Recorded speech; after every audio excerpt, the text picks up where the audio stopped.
So before we get into today's text, which is the last piece of text in the book, the Aish Kodesh, and was written for Shabbat Chazon of 1942, I would like to first open it up to questions about last week's text on Chaye Sarah of 1939, which was one of the first texts in Aish Kodesh. That teaching really resonated with folks, and it's such a powerful teaching that I wanted to give a couple of minutes now for questions. And the way that I'd like to handle this, if this works for you, Julie, as well, is if folks can chat Julie, and then you can read aloud, as we've been doing in previous weeks, questions as they emerge. Would that feel okay? Great.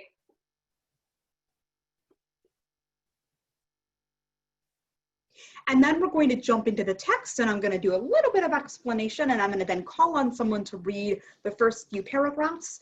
We may not finish it. It is an incredibly powerful teaching, and I encourage, if we don't finish it, I encourage folks to really spend time with it and the depths of the theological statements in this teaching. So, but first, let's finish last week's text, and then we will move on to this text.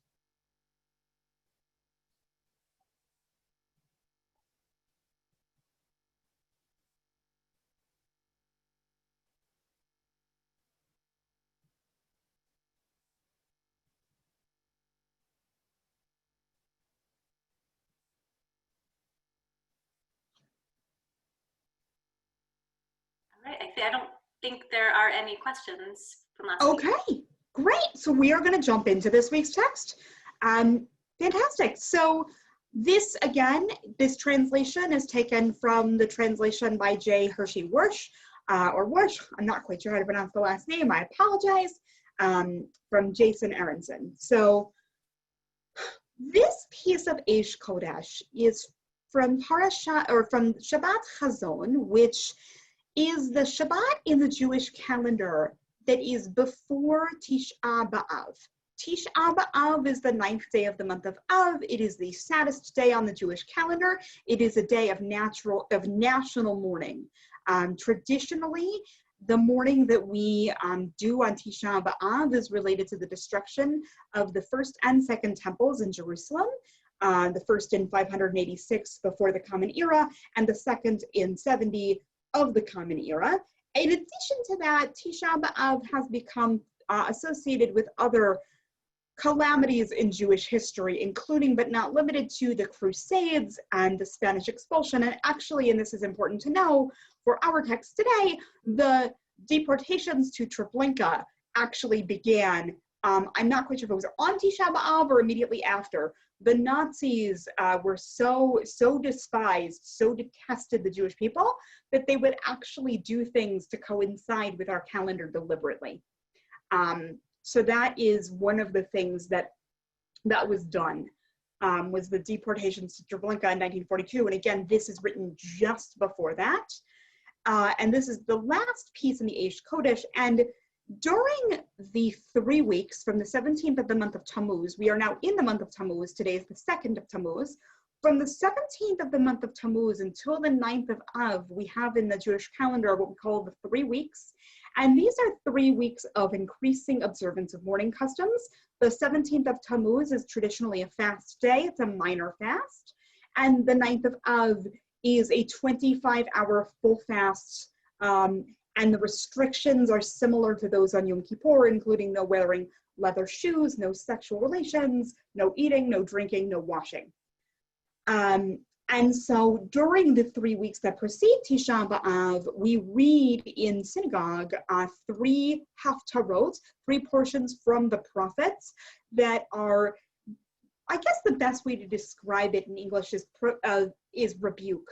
Each one is a bit harsher than the one before, and Shabbat Chazon is the last of the 3, and it refers to the opening chapter of Isaiah, which is about Isaiah's vision, which is a vision of destruction and many other challenging things. But we read this liturgically as a way of getting ourselves into the frame of mind for Tisha B'Av, which is, again, our most somber, solemn day of the year. So that is the context from which the Piaseczna is writing this piece. And so now I'm going to invite, if you are interested in reading, please indicate that in the chat to Julie, and then I'm going to stop. I'm going to invite you to read the first couple of paragraphs, and then I'm going to stop you and we'll continue. I might do some explanation or offer some space for interaction, and then we'll continue like so. Thank you, Kay, for offering to read. Hey, you're welcome. Okay, Hazon, July 18th, 1942.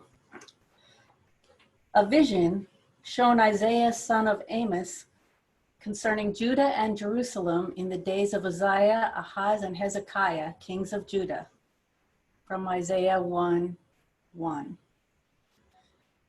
Let us try to understand why this Sabbath is named for the Haftorah, the weekly reading from the prophets.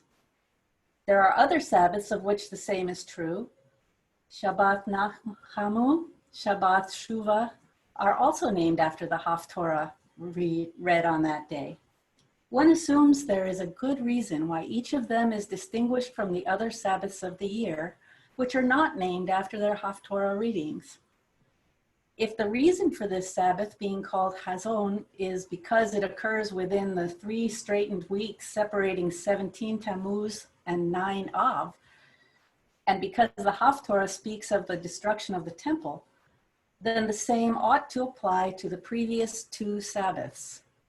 The Haftorahs of the 2 previous weeks, which also occur within the 3 straightened weeks, are taken from the prophecies of Jeremiah, who lived many years after Isaiah and was there in Jerusalem at the time of the destruction. Yet those 2 Sabbaths are not named for their Haftorahs. Okay, one more paragraph, please. Okay. Thank you so much. However, we learn in the Midrash, Rabbah 3:2, there are 10 expressions of prophecy, but which is the harshest of all?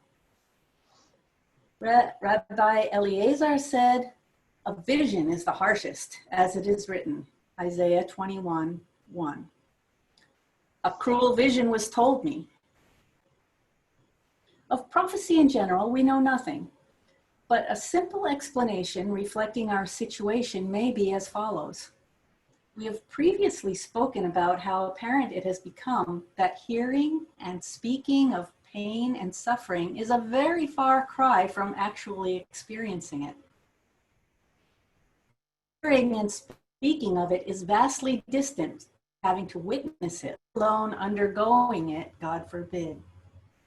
When in scripture and in the writings of our blessed sages, we studied descriptions of the agony endured at the destruction of the temple, we thought we had some notion of pain. At times, we even cried while learning their teachings. But now it is plain that hearing about sufferings is vastly different from seeing them, let alone enduring them, God forbid. They cannot be compared, even minimally. Therefore, of the various levels of suffering revealed to the prophets, whether through a verbal prophecy, the divine voice heard from heaven, or other types of prophecy, the harshest level of all was when prophets were shown a vision. The harshest of all prophecies was when they had to watch a realistic simulation of the pain and suffering. This is the meaning of a cruel vision was told me. Thank you so much. I'm going to stop you there for a minute. So the thing that I want to point out, and then I would love to, if anyone has any thoughts at this point, we're going to really be honing in on this idea of experiential suffering. So we have, of course, the Rebbe talking about the difference between hearing and speaking of something versus actually being proximate. The way I like to think about this is that there is a difference between being distant from suffering and being proximate to it. And that there is a tremendous difference. In this time, in the 3 weeks, people often study about the destruction of the temples, as the Rebbe mentions, and it can bring us to tears. And also on Tisha B'Av itself, people often read what are called kinot, or I guess read is the wrong word, but recite or lament kinot, and kinot are lamentations or liturgical poems that are reflecting and lamenting upon losses that the Jewish people have endured. Many of them were written around the time of the Crusades. And I think that the interesting thing that's happening here is that the Rebbe is saying that there is a tremendous difference between studying these things and really getting ourselves in that mind space in which we think we're really understanding it, and then actually, God forbid, experiencing it ourselves. And again, this is the latter part of the Warsaw Ghetto. Conditions are beyond atrocious at this point, and this is his last Torah that he ever wrote down. So just take that into consideration as we continue. And if anyone has any questions or thoughts, I'm happy to take that now. Otherwise, I would love to call on another reader.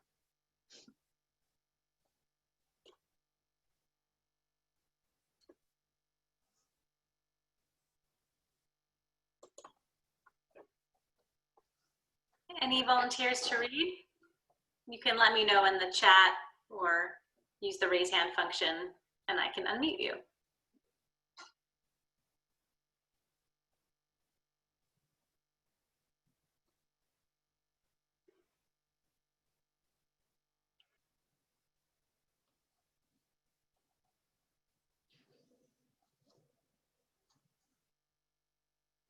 Okay, great. Thank you, Yael.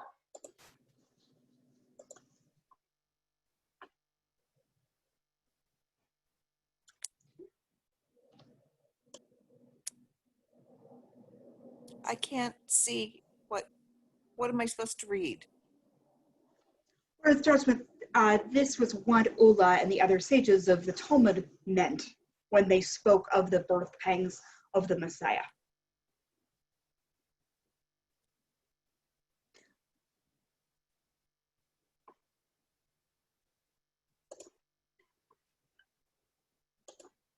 Oh, Yael, you're muted again. I'm sorry, I don't have a copy of any text to read. Okay, you know what? I'm going to take this next piece. No worries. I'll take the Thank next you. little bit. No problem. No problem. I'm sorry for the technical difficulties. This was what Ula and the other sages of the Talmud meant when they spoke of the birth pangs of the Messiah in Sanhedrin. Ula said, "Let the Messiah come, I will not see it." Even though they knew of the suffering that will accompany the birth pangs of the Messiah, they did not want to actually witness the Jewish people enduring such agony. According to what we have said above, their intention was not simply to spare themselves the discomfort of having to witness such pain. They were responding to other sages who had so much to say about the agony that precedes the birth of the Messiah. They were expanding upon the words of those other sages, saying, as much as we know and as much as we imagine we are describing the suffering in words, we are still far, far short of the truth. Knowing of pain and speaking of suffering are nothing like having to watch it. So even though I know about them, I still do not want to see them. Let the Messiah come, I will not see it. This is the meaning of God's words to Moses in the book of Exodus. I have truly seen the suffering of my people in Egypt.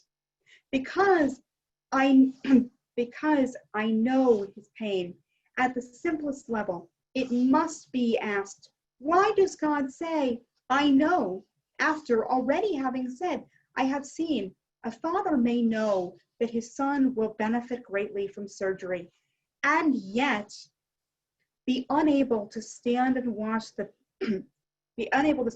operation being performed upon him. As we said above, knowing about pain cannot be compared to actually watching it.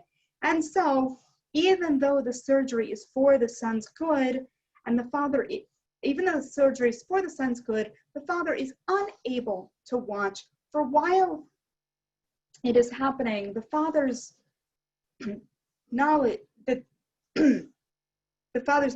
is void. He cannot bear in mind the benefits of the operation because he's aware only of his son's pain. Like all the other exiles and sufferings, the exile in Egypt was for the benefit of the Jewish people.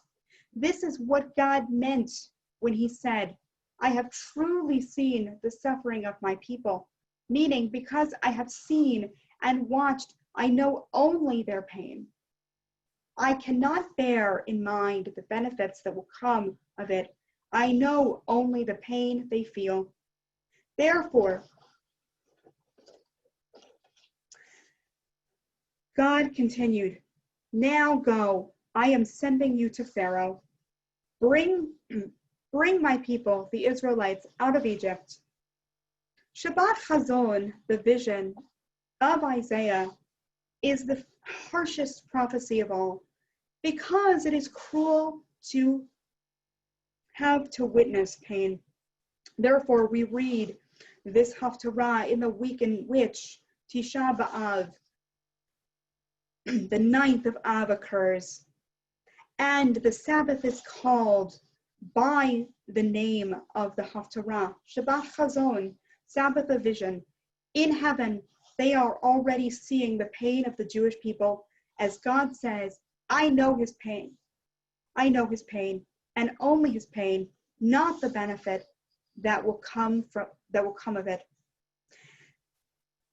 Of this we can bring, with this we can bring about the salvation at the level of open your eyes and see in Daniel. The Haftarah begins with a vision, which is harsher than all other levels of prophecy, but it ends with salvation. In Isaiah 127, Zion will be redeemed with justice and her captives with charity.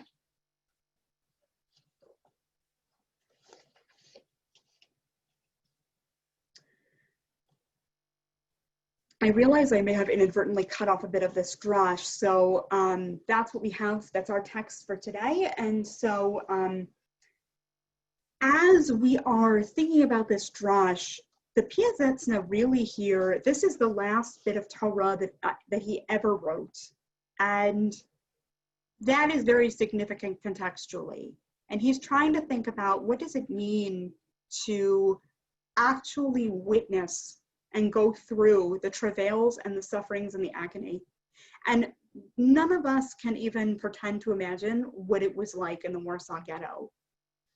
And the Piaseczna gets to this point of realizing that, in fact, we don't know what the cause is of this horrible suffering that the Jewish people are enduring in the Warsaw Ghetto and in the Shoah in general. And there's a sense of there may be no redemption from this. And what does that mean if there is no redemption from the suffering? We cannot know what the benefit was. There's an idea when they use the word benefit, and I've learned other pieces of the Aish Kodesh in which this idea that suffering is for our benefit comes up. I believe that benefit is actually a very poor translation of the theological idea that the Rebbe is trying to convey. My cursory, albeit very cursory understanding, and I have much more learning and growing to do, is the idea that we make meaning of our individual suffering, and no one else has the ability or should ever try to do that for us. That the pains and sufferings that we experience in our lives might turn out years down the line to have taught us something important or to have brought about an important life lesson. But the idea that anyone has the right to make meaning out of another person's pain, or God forbid, to say that a person is going through a certain degree of suffering or pain because for some reason it'll make them stronger or better or more refined, or God doesn't give you more than you can handle, any of those terrible ideas we talked about last week. And I think this is an interesting bookend also to the conversation about Chaye Sarah, for those of you who were with us last week, about this idea that sometimes we get to a point where the suffering is so immense that we cannot handle it. There's an idea that, as one of my teachers was talking with me yesterday about Chaye Sarah, that there's an idea of a balance, right? That we all experience some level of suffering in our lives because we are human beings in fallible bodies living in a very uncertain world, always. Sometimes that uncertainty is more conscious and sometimes it's less conscious. But that sometimes we get to the point where the suffering is just frankly too much and we just can't bear it and we don't want to be with God anymore. We don't want to be in this world. Any of the things that we talk about in terms of mental health, I don't know what language the Piaseczna had access to, but there is certainly an idea that he talks about, especially with Chaye Sarah, that you get to a point with the suffering where it's just unbearable and you can't continue to go on with the level of suffering that you are experiencing. And this drasha really is emblematic of that. And I realized that I may have inadvertently cut off the last couple of lines. That was a complete oversight. I will double check that after this session. But the main point here, right, is that there is this notion that we are in such a bad, the suffering is so immense and just, we can't, those of us who are learning this Torah can't even fathom the barbarity, the pain, the inhumanity, the cruelty of the Nazis, and the ways in which that tested the religious conviction of those who maintained fealty to religious observance during the Shoah. And the Piaseczna was known for a lot of effort and expense expended at having a hidden Jewish life in the ghetto.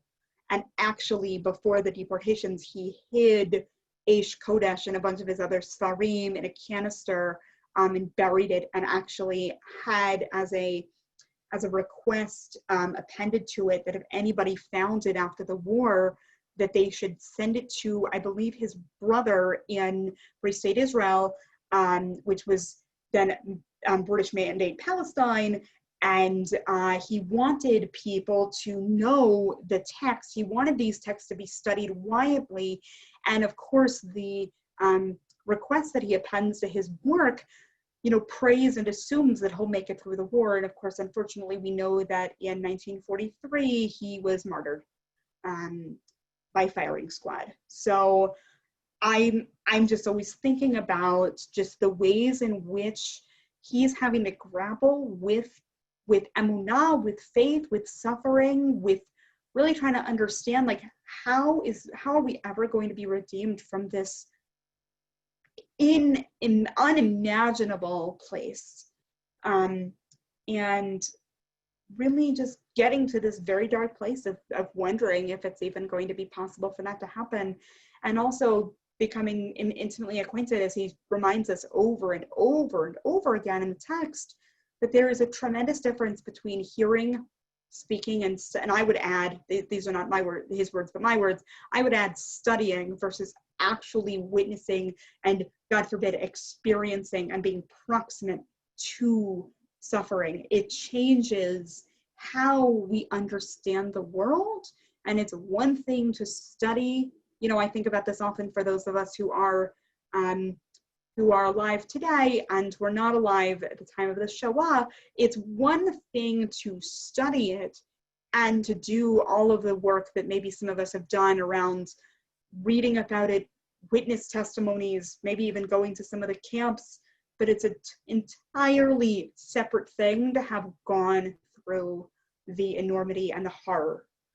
And so I think that the Piaseczna is really giving us some very raw, very honest, and very deep spiritual teaching around like what it means to live in relationship to everything in the wake of such suffering. And so I'm going to stop my explanation there, but I'm going to open it up if folks have any questions or anything that's emerging. And people can put their questions into the chat box, or if you want to ask your question, please use the raise hand function and we can unmute you. And we already have a question in the chat box from Liz.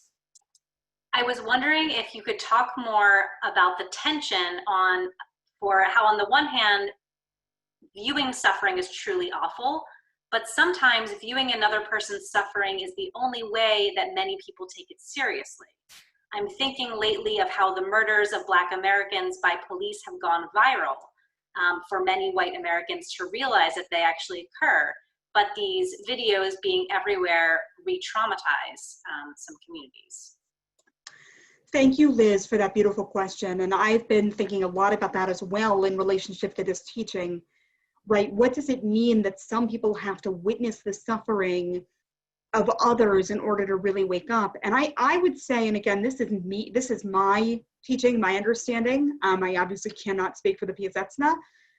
I think that shows for many of us a woeful lack of empathy, that the same videos that traumatize communities of color, and many communities of color have asked to not be circulated because they are so traumatizing, yet those are the same things that allow white Americans to wake up to systemic injustice and systemic police brutality.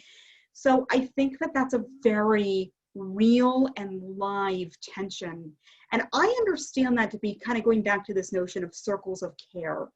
Like I remember when I was in college, my final year of college, and this was quite some time ago now, but I remember it very, very viscerally because of just what it left me feeling like.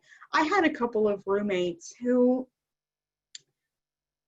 it became clear as we spent the year together, and as I was on my own religious journey, and they were on their own journeys, neither of them were Jewish, but it became very clear that there was a lot of latent bias against Jews that they held.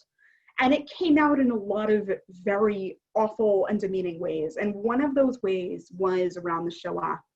And I very vividly remember there was one day where one of my roommates came home frustrated and angry, saying, why do the Jews always have to shove the Shoah down our throats? We constantly are having to watch things about the Shoah. And I remember feeling just like this anger, this visceral anger emerging in me, because I'm thinking, of course, never again. This is an incredibly important education. And who are you? And why am I living with you? And like all of those things that, you know, a 22-year-old might be thinking, right? But just thinking about how we prioritize the suffering and how we think about suffering that is not ours, that we tend as human beings to be so concerned with ourselves and our immediate surroundings that sometimes the only way to get through is to put it directly in somebody's face, to put it in a more crude way, right? Like that sometimes that is the only thing to do, and that perhaps in this case, right, for white Americans, they need to be exposed to this brutality in order to actually wake up and hopefully have that sustained. And we simultaneously need to be very cognizant of the people who are directly impacted by the suffering and the pain, that they don't have to constantly witness the shocking murders on video over and over again. So I think that it really, it requires us to constantly be working on our empathy muscles in a very real way. And this is where I think mindfulness practice, granted that is more of my orientation, but I do think that a lot of inner looking at ourselves and doing that really hard work is crucially important. Thank you. And just there's a comment about that from Ashlyn. I'm also thinking of COVID and the people who don't care until someone they know gets the virus. And it's very sad that people don't care until it affects them. And a question from Rachel. How is the Piaseczna connecting the coming of the Messiah with the level of suffering he is addressing? Yeah, that's an excellent question. So there is an understanding that there's this notion of the birth pangs of the Messiah, and that part of what we will witness before the Messiah is a lot of world upheaval. I mean, again, this all depends on how you think about the Messiah, and do you, like, whether you believe that there's actually going to be a Mashiach ben David, whether you think it's going to be an era of peace. Like, there are so many different ways, but if we're assuming here, I am assuming that the Piaseczna is looking at this in a very traditional manner. So from that vantage point, that there is, I believe, a sense, an understanding traditionally in a lot of sources that before the Messiah, things are going to get so bad that there's really no further down you can go. And that, I think, is what he's really referring to. How can this suffering be any worse there, I mean, and even in the beginning of the Aish Kodesh with Chayei Sarah and the power of that teaching, I mean, that was only a few weeks after the internment in the Warsaw Ghetto, even though the bombings of Warsaw were directly correlated with Rosh Hashanah purposely, and he lost a few of his relatives in those bombings. And so, of course, he's coming at it from that perspective.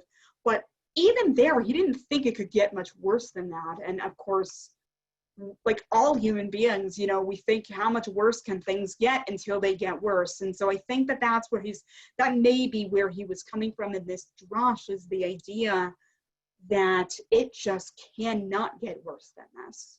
The Messiah has to be coming. There has to be some kind of redemption. And what does it mean if that doesn't come to fruition? Okay. There's a comment from Doris, and then we'll get to Andrew, who would like to share a reflection. Doris says, but people willfully disregard and injure themselves from what they can actually see happening, as was the case in South Africa during apartheid. And Andrew, you can unmute yourself.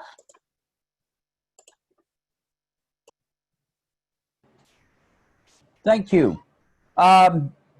One of the things I like about Judaism is this, from Genesis on, using art, stories to teach insights into human behavior and dealing with unpleasant people and difficult situations, and that these can be, in the hands of a good teacher, trying to teach empathy and sympathy and what I call, kind of stepping in other people's shoes or experience, though it's not the same of the actual, but that it nurtures in that human a sort of tool chest of responses, and to go through life not being naive that there is very real evil, very real damage that we have to work through.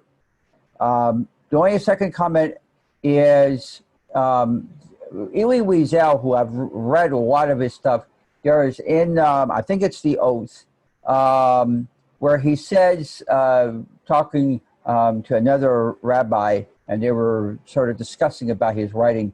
And one guy said, well, this is all fiction. This is not based on fact. And he says, well, art is the lie that tells the greatest truth.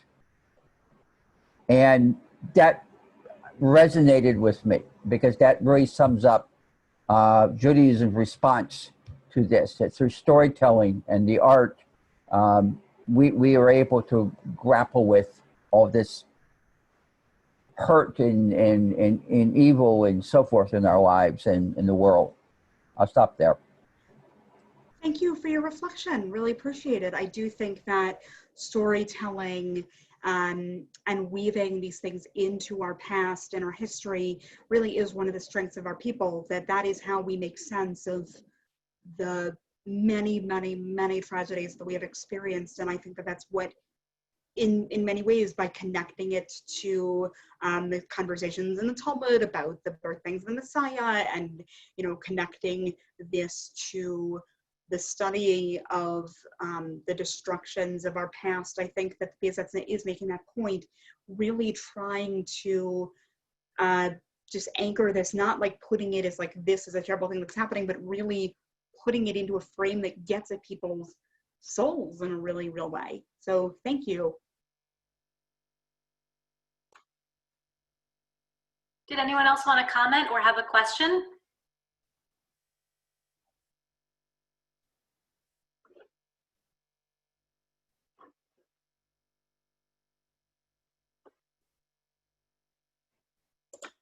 Rosa.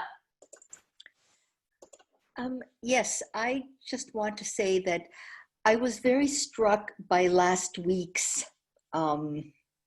discussion about what the Piaseczna Rebbe said about the suffering, the depth of suffering.